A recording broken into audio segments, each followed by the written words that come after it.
Welcome to More Than Renovating, a Renovate and real estate podcast. Our founder, Belinda Smith, talks to industry experts to provide you with the knowledge and information you need to make renovating for love and profit your reality. Belinda will also chat to some of her Renovation Mastery members, who are just everyday people doing extraordinary things, following their passions in the renovation and property space. So, let's jump straight into the episode. Enjoy. Hi everyone, I'm Belinda Smith from Renovate and Real Estate, and with me today I have Kirstin Lennane. She is one of my Renovation Secrets students. Kirsten has recently joined, I'd say recently, it's probably been a few months now.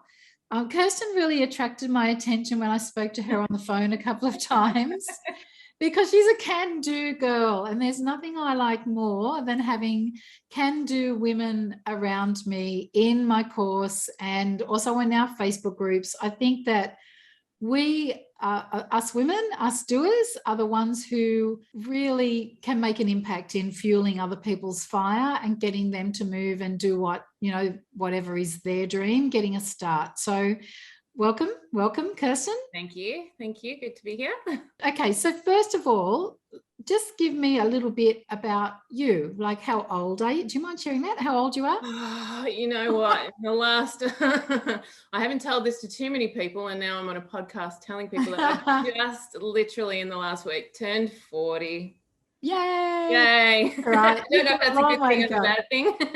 Yeah. All right. So tell me about those 40 years. Did you live at home? Did you travel? Like what have you done up to? So my background career-wise has been very much retail. I work for a department store in visual merchandise and planograms. So how the store is laid out, how you will find all your products sitting on your shelf in order to create the most eye-appealing, catchment for, obviously to increase sales and drive business and everything like that. I did a long stint with another retailer as a project manager for, let's say about 4.5 years, where I did a fair bit of travel through New Zealand, Singapore, Malaysia, and right around Australia. And I still do a bit of travel here and there through work. So very much project management as well, and sort of managing projects from start to finish, getting in there, can-do attitude, making sure that things happen on time, to budget, and all of that kind of thing. From a personal life perspective, I am a solo female on my own, of the mind that, without offending any of the males in the room, do things that the males do, learn the things that the guys do that you think that you shouldn't be able to do, because you can't rely on anyone but yourself sometimes. So to be able to learn those skills and be able to just keep things moving for yourself and for your longevity and, getting yourself through to superannuation time and retirement, you've got to sort of jump in there and get your hands dirty. So that's what I'm about. Your story's great. And it's so typical of women who are out there forging their own path. The thing I love most about property investing and renovation is that it is an equal opportunity sport. It really is. And there's some of the skills that you just rolled out that you've used in your career makes you perfect for organising trades on site for your own project, your own renovation and all that kind of stuff. So do you think that's really helped you? What you've taken for granted as your skills is really helping you now? Yeah, I definitely think so. Through the project management and retail fit out perspective, I worked with trades. I mean, granted, they're doing commercial compared to residential, but it's the same. It's the same, same temperaments on site, same, hang out, have a blokey chat with them if you can, have a joke and just get the job done. So yeah, I feel like from a trades perspective, from a quoting perspective, all of the above, that's kind of all encompassed in part of the renovation side of things. So yeah, I would definitely say so. And even some of the things where those tradies might turn up to a commercial site and things not be what they expect, there'd be hold-ups or there'd be something that is there in front of them that wasn't built so well previously that they have to deal with and all that kind of stuff. So yeah your skill set is serving you well. So, all right. So you took a while to buy your first property. Tell me about your journey into buying your first property. Well, look, I think a lot of it coming from being on my own, not really having that support network of a secondary person. You know, when you live on your own and you're focused on your career and you're trying to build money for a deposit, that's the hardest thing, because you don't have that support network at home where you're sharing bills, you're sharing electricity.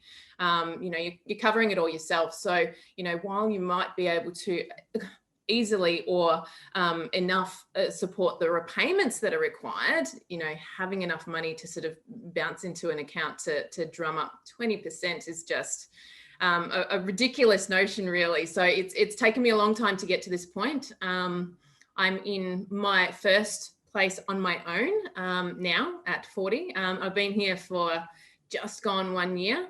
And it's a little 2-bedroom unit. It's not a fancy place. I walked in and there were peach coloured ceilings, old fans, bit stinky, pink bathroom, royal blue curtains, and, you know, pretty much carpet and lino throughout the house. So there were some things instantly that I knew that I could do. And I knew that I wanted a fixer-upper because I wanted to get my hands dirty and learn all of this stuff. And yeah, it's slowly moving in amongst, you know, my career is still going in the background. I'm doing things at night, cupboard doors sitting in the middle of my house while they dry, and, you know, try and work out the best way to get them off, painted, back in, and then pull the house back to the way it's supposed to look. Fantastic. All right. So tell me some of the things that you've already done to your place and some of the things you'd like to do. So look, I thought instantly for day one getting in here with no furniture, the best thing to start on was the top. So I painted the ceiling throughout the place. I wouldn't say entirely, but in day one I did that. I had my nephew round. He's an electrician, so he was ripping out old fans and replacing with downlights. I knew that once the furniture was in, it would be harder to get through without, you know, paint splotches and everything like that. I'm still not fussed about the carpet that's in here, whether that gets paint on it, because that's going eventually anyway. But yeah, so ceiling done, downlights throughout. And then I started painting some bedrooms. The house has got brown trims, so I always knew that that was going to be a part of it. So for each room, it's walls, it's sanding, it's curtains. I also put a focus on the kitchen. That was one of my things. You can see kind of the kitchen behind me now. You know, with the walls that were in here, there was sort of a creamy color. Curtains, I had the pull back lace, you know, as a little old lady who lived here, so pull back lace with the ties. So everything's just getting changed to some double roller blinds. So the kitchen, and granted, you know, again, I'm still covering all the costs here. So what could I do to keep the cost down? I like the kitchen. The size of the kitchen is great. It was just dated. It had no top cupboards. It was kind of a clean slate in that respect. So kitchen was kind of one of my good focuses. It's kind of the center point of the unit. So I planned to paint the cupboards, add some top cupboards, tile myself the splashback, and I've changed to a stone top, which was an old laminate, had like a nice little brown edging that matches the trims around the house and everything like that. I know the one. Yeah, and I've added a range hood and done taps and sinks and changed the oven and stuff like that. But I haven't actually moved anything, which is good. Fantastic. So that will keep your costs down too. So what do you think you spent roughly on your kitchen? Doing a lot of DIY and doing the minimum, but upgrading it? Yeah, look, I think I knew that when I walked through the front door here, I was walking into the kitchen. So I wanted to put the focus on the kitchen bench top. So I spent the most on the bench top. And putting in some overhead cupboards. They're only caboodle cupboards. They're not Kinsman kitchen or anything like that. But I knew that if I was going to spend dollars on anything in the house, it was going to be on the bench top. And I love my bench top. It's a nice big. It's got a waterfall arm. It's pretty fancy for whatever it is. I know from a budget perspective, it's probably not the right way to go. But I didn't go for super expensive oven or anything like that. But I think maybe around about $7,000, and you know, half of that was on the bench top. So yeah, I wouldn't say it was a super expensive exercise, but yeah, probably about $7,000, including appliances. Really, like it's not that much. Oh, I think it's fantastic. Yeah. And you know what? Spending some money on something that that creates that wow as you walk through the door. And as you said, your entry is near the kitchen. It really matters. And not only that, what I loved hearing just then is how much you loved your bench top. Like it's going to appeal to the other members of the public when you go to sell it being a stone bench top. Yeah. But to hear that you love it so much, it's really important that we love our own space. So just let's talk about that. So how does it feel now coming home to something that you've saved a deposit for, you're in and you're making significant changes to, and it must smell like fresh paint and feel like you now? How does that make you feel when you walk through the door? Oh, it makes me think, what's next? Really? Oh, really? Yeah. No, it's good. You know, there's definitely things in here that I love. I love the bench top. I love that there's cupboards up there. I love that there's a new feel in an old place. Like and I've sort of made my from the beginning, the decision was never to really turn this place into a super modern place. Let it keep its 1990s character as such. And just improve a little bit here and there with kind of moments. But yeah, in here it's much nicer to stand at the new sink and turn on the nice new single mixer tap rather than the old winders, and look out the window and feel like I've actually done it some justice, and for myself as well. I know that I'm putting money into me as well. Like it's not just for the house. It's every dollar that I'm putting in here, I know I'm going to get back. So that's a proud moment. So do you think you'll stay in there long term or short term? What's the plan? My initial plan was to come in here and stay here. Coming into a 2-bedroom unit, and enjoying doing the DIY and everything like that and what I'm doing, I still feel like now that I need to upgrade size-wise for myself. I'd like to go up to a 3-bedroom with a double garage. And my garage here is not overly large. It's a single. I park to one side of it so I can open the doors to let the dogs out. It's not massive. And, you know, doing bits of DIY and this, that, and the other, I would probably prefer to have a third bedroom to kind of set up in there if I was doing stuff inside the house, or set up one half of the garage and do bits there. I think from an ease perspective while I'm living in the property, that would be my next step. So I don't think that I want to be here long term, but it's good for right now, and it's good while I'm still chipping away, while we're in COVID and we can't go anywhere on the weekends anyway. Like that's my weekend. Yesterday I went to Bunnings and picked up a tile cutter and a new blind, and I'm on to the next room. So fantastic. Yeah. So you're staying in the place and you're adding value to it, and the market is growing as well. What do you think you've made from the time you purchased it unrenovated if you were to sell it when it's finished, its renovation? Not that I've had a proper valuer come through, and that's my plan for early next year, but based on what I've bought it for and what the worth is now, it's gone up 30%. Oh, okay. Yeah. Which is a lot faster than we can say. Yeah, correct. All right. So you think it's been worth it? I think it's been worth it. I've seen, I'm cheating here, guys. I've seen some of Kirsten's photographs, and what she's done with the place is commendable. It is, set the scene, it's in a townhouse complex. Yeah, it's a unit complex, quite a large complex. Yeah. Close to amenities. The demographic is most definitely an older demographic, but there is some young blood coming in here, and maybe that's a price or an entry point perspective. But it's quite a large estate. So I know you are horrified by what your unit number. Okay, so just for everyone's sake, I'm not a fan of buying in a place where there are many, many, many other buying opportunities for people who are looking. That's the only reason. But to be able to get into the market the way that you did and to save your deposit is really commendable. And to be able to get into a place and renovate it, and like you are, with the viewpoint of maybe selling to an older person because they will be attracted to the type of fixtures and fittings you're doing. But yet again, so will a young family, a starter family. It's just bang on. That's 10 out of 10 from me. Not that it matters. It will matter when you're about to sell and you take it to market, or you wish to pull the equity out and then go and do something else with that equity on the side if you're comfortable staying there for a little bit longer and can put up with not having that extra room. Yeah. Yeah. And Yeah. definitely I've been speaking to my broker throughout the process, and what it's increased has actually helped my monthly repayment by a significant amount considering what I came in with. So keep on top of the banks and the broker, because as they've said to me, sometimes with the banks, if they know something, they're not going to tell you. You kind of got to go and chase some of this bit of the pie back for yourself.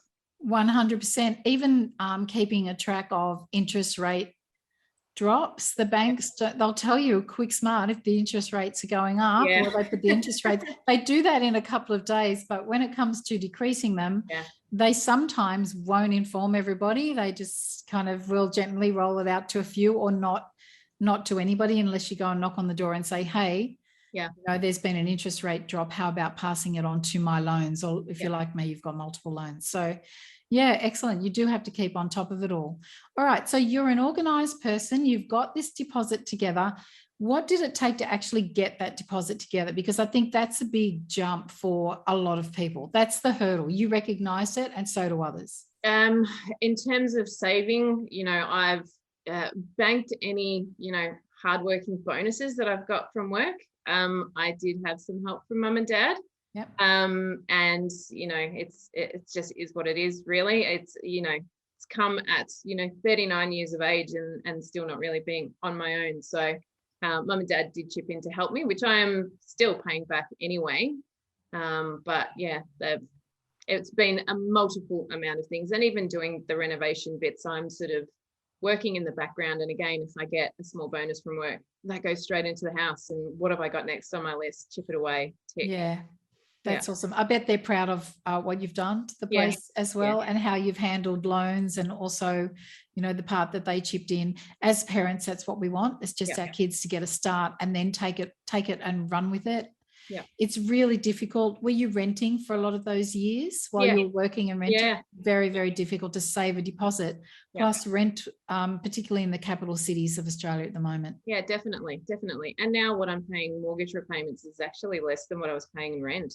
Yeah. So after a while, I suppose it ends up that way, especially with talking to the banks and reinvestigating your loans and interest rates and everything. Yeah. Excellent. All right. So from here, you think that you may or may not renovate something else? Yeah, I would like to do it. I thoroughly enjoy it. I think from doing the course and listening to yourself and Belinda talk about your experiences and everything like that, I definitely enjoy the renovating. I mean, taking on what you've been saying to me in the past about, units and everything like that, and body corporate, and, the exteriors of house, and being able to improve that way. That will be my goal, one of my goals, to get into somewhere I can have a better effect on the exterior of my house on my own. There are lots of hurdles to jump in order to make the changes to the exterior, especially on a large unit estate, as you would know. But yeah, I mean, that would be my thing for moving forward, really. For your next one. Yeah. Live and learn, but honestly, congratulations for making a start into whatever you can make a start in. That's the most important thing. All right. So if there's one thing that you'd like to say to anyone who's thinking about starting a renovation, what would that be? I would say get prepared to get your hands dirty. Yeah. If you don't have heaps of funds, be prepared to come into your house and do the work, especially if you're going to live in it. Be prepared to be around mess and, run your hands over the bookshelf in the room where you were sanding the walls, and, the dust is sort of creeping its way into everything. Yeah. If you're going to go into somewhere that's, 1990s where I am, be prepared to do a fair bit of sanding. Sanding's on my hit list of things to hate. Yeah, me too. Yeah, but be prepared to learn. Like, it's you find out so much.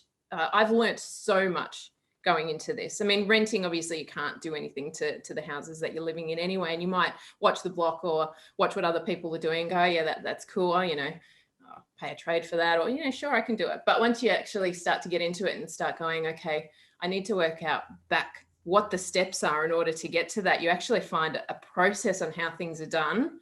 And yeah, it's a great learning curve if you want to get into DIY and get some skills behind you. And yeah, once you know, I suppose. I was going to say, I mean, there's always little things we come across that we don't know. Me too, me still. But basically it's rinse and repeat once you get into your flow. Yeah. And you get, especially when you get good tradies, there are people I'm sure that you would rehire that have worked on your place or that you've worked with commercially, and others that you will not. So we get a team together and off we go, rinse and repeat. Even watching some of the trades, you just watch their process and you're like, sweet, I can do that next. Yeah. And YouTube. Yeah. YouTube's great. Definitely. Awesome. Thank you so much for spending time with me today, Kirsten. I hope, and I know that you'll encourage some youngsters to get through that hurdle of doing without for a little while, all of their things, and maybe even moving home with mum and dad if they need to, but just to get that deposit together, because once you're on your way, you're on your way. And then you have the freedom of coming and going to your own place. And there's not a better feeling. Yeah, definitely. Thank you for having me. Oh, you're welcome. Thanks. Bye. See ya.